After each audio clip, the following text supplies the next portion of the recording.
அன்னைக்கு ஆடி 18 கோவில் போகலாம் சொல்லிட்டு நானும் என் ஹஸ்பண்டும் காலையிலே குளிச்சு ரெடி ஆகிட்டு இருந்தோம். அப்போதைக்கு அவங்க வந்து வீடியோ எடுத்துகிட்டு இருந்தாங்க. ஏன் எதுன்னு கேட்கும்போது விலாக் போடலாம் அப்படின்ட்டாங்க. நான் அப்படி சொல்லவும் ஆயிட்டேன்.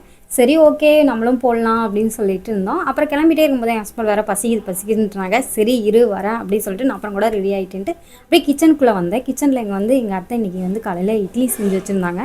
ஸோ என் ஹஸ்பண்ட்டு உங்களுக்கு எத்தனை இட்லி வேணும் அப்படின்னு கேட்டேன். 4 இட்லியே போதும் அப்படின்னாங்க. பழைய இட்லி 2 இருந்துச்சு, வேணுமான்னு கேட்டேன். இல்லை எனக்கு சூடாக தான் வேணும் அப்படின்னு சொல்லவும் அவங்களுக்கு சூடாக 4 இட்லி எடுத்து போட்டுருந்தேன். போதுமா ஏன்னு கேட்டேன். இன்னும் வேணுமா அப்படின்னு கேட்டேன். அவங்க சாப்பிட்டுட்டு கூட வாங்கிக்கிறேன் அப்படின்னு சொன்னாங்க. ஸோ ஓகே அப்படின்ட்டு அவங்களுக்கு 4 இட்லி போட்டு எனக்கு நான் 3 இட்லி எடுத்துட்டேன். அப்புறம் தொட்டுக்க வந்து எங்கள் அத்தை வந்து தேங்காய் சட்னி செஞ்சுருந்தாங்க. சரி 2 பேத்துக்கு ஊற்றிட்டு அப்புறம் நாங்கள் சாப்பிட ஆரம்பிச்சிட்டோம். நான் என் ஹஸ்பண்டுக்கு அப்புறமே சீக்கிரமாக சாப்பிட்டு முடிச்சுட்டு நான் கிளம்ப ஆரம்பிச்சிட்டேன். என் ஹஸ்பண்டு சாப்பிட்டு வந்துட்டு போகலாமா அப்படின்னு கேட்டாங்க. சரி ஓகே நானும் ரெடி ஆகிட்டே போகலாம் அப்படின்னு சொல்லிவிட்டு என் ஃபோனை எடுத்துகிட்டு நான் ரெடி ஆகி கிளம்பிட்டேன். அப்புறம் பக்கத்தில் அம்மாச்சி இருந்தாங்க. எங்கே கிளம்பிட்டீங்க அப்படின்னு கேட்டாங்க. நான் இன்றைக்கி ஆடி 18 கோவில் போயிட்டு வரோம், ரிட்டன் வரப்போ நான்வெஜ் எடுத்துகிட்டு வரோம் அப்படின்னு சொன்னேன். சரி ஓகே அப்படின்னா அப்புறம் ஒரு கட்டாப்பை எடுத்து வச்சுட்டு கிளம்பிட்டோம். எப்போயுமே வெளியே எங்கேயே போனாலாம் திங்ஸ் வாங்குவோம் அப்படின்ட்டு தேவைப்படுமேன்ட்டு எப்போயுமே ஒரு கட்டப்பையை தூக்கிட்டு கிளம்பிடுவோம். அப்புறம் வீட்டில் எல்லாத்துட்டையும் சொல்லிவிட்டு அத்தை மாமா அம்மாச்சி எல்லாத்துட்டையும் சொல்லிவிட்டு போயிட்டு வந்துட்டு கிளம்பிட்டோம். அப்புறம் வெளியே வந்துட்டு என் ஹஸ்பண்டு என்னை வீடியோ எடுத்துகிட்டே வெளியே வந்துட்டு இருந்தாங்க. அப்புறம் என்னோடய செப்பல் மறண்டியா அப்படின்னு கேட்டாங்க. ஆமாம் இதுங்க போட்டு வரேன் அப்படின்னு. அது எப்போயுமே எங்கேயே வெளியே போனால் போட்டுறதுக்காக பத்திரமா எப்போயுமே எடுத்து வச்சுருப்பேன், டப்பாலே போட்டு வச்சுருப்பேன். இந்த இது வந்து என் ஹஸ்பண்ட் வந்து நான் ரொம்ப நாளாக கேட்டுகிட்டே இருந்தேன், எனக்கு எடுத்து கொடுங்க ஹீல்ஸுன்ற. ஹீல்ஸ் எடுத்தே தரமாட்டேன்ட்டாங்க. அப்புறம் நம்ம கேட்டுகிட்டே இருக்கனால சரி எடுத்துறேன்ட்டு வாங்கி கொடுத்தாங்க.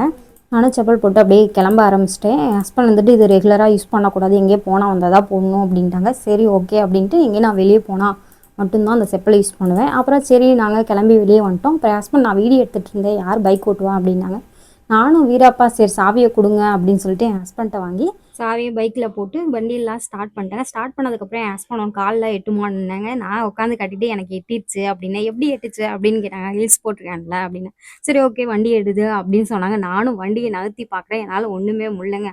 ஐயோ என்னாலலாம் ஒன்றுமே ஓட்ட முடியாதுங்க, நீங்களே ஓட்டுங்கன்னு சொல்லிட்டு என் ஹஸ்பண்ட்லேயே கொடுத்துட்டோம். அப்படியே நாங்கள் அப்படியே கிளம்பி கோவிலுக்கு வந்துட்டோம். கோவில் வந்ததுக்கப்புறம் கோவில் பக்கத்துலேயே வந்து கடையில் வந்து சாமிக்கான பூஜை ஜாமானெல்லாம் எல்லாம் வாங்கிட்டு வந்தோம். கோயில் வந்து உள்ள வீடியோ எடுக்கக்கூடாது அப்படின்னு சொன்னனால நாங்கள் வெளியவே சும்மா சாமியை வந்து ஃப்ரண்ட் பேஜ் மட்டும் உள்ளே காட்டிட்டு அப்படியே சாமி உள்ளே போய் நல்லா ஒரு தரிசனம் பார்த்துட்டு அங்கே பிரசாதமாக கொடுத்த வந்து அந்த துளசியை வந்து சாப்பிட்டுட்டு உட்காந்து கொஞ்ச நேரம் ரிலாக்ஸாக உட்காந்துட்டு வந்துட்டு அப்புறம் நாங்கள் எந்திச்சு கிளம்பி வெளியே வந்துட்டோம். சாமி கும்பிட்டு வெளியே வந்ததுக்கப்புறம் அடுத்த நான்வெஜ் எடுக்கிற வேலை தான். ஸோ நான் மார்க்கெட்டுக்குள்ளே போனேன். இது ஃபுல்லாகவே இந்த நெட்டாகவே நான்வெஜ் கடை தான் இருக்கும்.